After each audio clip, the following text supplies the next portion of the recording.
Հովանավանքում այս օրերին կատարվողը պղծություն է։ Եվրոմեդիայի հետ զրույցում նման տեսակետ է հայտնել Մայրաթոր Սուրբ Էջմիածնի տեղեկատվական համակարգի տնօրեն Տեր Եսայի Քահանա Արթենյանը։ Հիշեցնենք, որ Հովանավանքում նախորդ կիրակի բեմադրված պատարագից հետո Փաշինյանը որոշել է հետ քայլ չանել ու այս կիրակի կրկին կոչ է անում հավաքվել Հովանավանքում հերթական շոուին ականատես լինելու։ Շոու բեմադրված իշխանությունների եւ կարգալույց հռչակված Ստեփան Ասատրյանի կողմից։ Ինչպես ընդդեմ եկեղեցու այս արշավին հակազդելու Մայրաթորը, ինչպես է կանխվելու Հովանավանքի շոուն։ Այս հարցերի շուրջ Եվրոմեդիան զրուցել է Մայրաթոր Սուրբ Էջմիածնի տեղեկատվական համակարգի տնօրեն Տեր Եսայի Քահանա Արթենյանի հետ։ Դա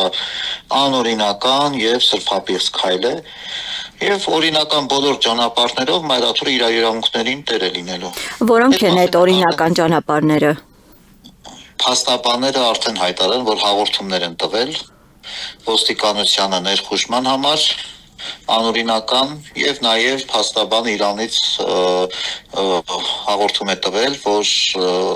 կորինավոր քահանաների գործունեությունն է խախտված, որը հանցագործություն է։ Իսկ ինչ ընթացքի մեջ են, դուք տեղեկություն ունեք։ Ոչինչ տեղյակ չեմ այս բային։ Տեր Եսայի, մենք նաև գիտենք, որ Հովանավանքը փաստորեն կողպված է, հա? Կարգալույց եղած քահանան բանալիներ իր մոտ է պահում եւ հրաժարվում է։ Հենց այդ ենք ասում, զավթում է դա։ Ներխուժում եւ զավթում։ Այսինքն ըստ էության քաղաքացուց խլվում է, հա, եկեղեցին, նրանք ովքեր ցանկանում են։ Եկեղեցական համայնքի թեմի եւ եկեղեցու կոնկրետ Հովանավանքի համայնքի գործունեությունը խաթարված է։ Բոլոր այնտեղ կատարող ծեսերը անօրինական են եւ մարդիկ այդ առումով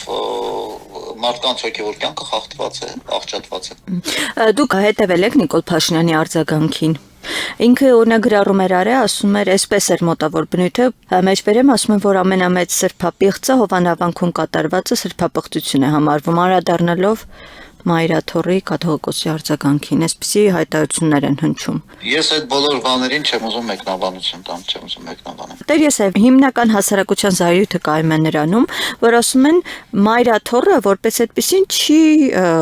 ասում, թե որը պետք է լինի հաջորդ քայլը։ Եկեղեցու դեմ արշավում ինչ որոնք քայլերը պետք է լինեն, ինչ պետք է արվի։ Մայրաթորը իր քայլերի մասին ըստ անհրաժեշտության տեղեկացնում է հայտարարություններով եւ մենք արդեն ասացի դրա մասին հստակ մենք հայտարարություններ արել ենք եւ բարձրաբանումներ տվել ենք։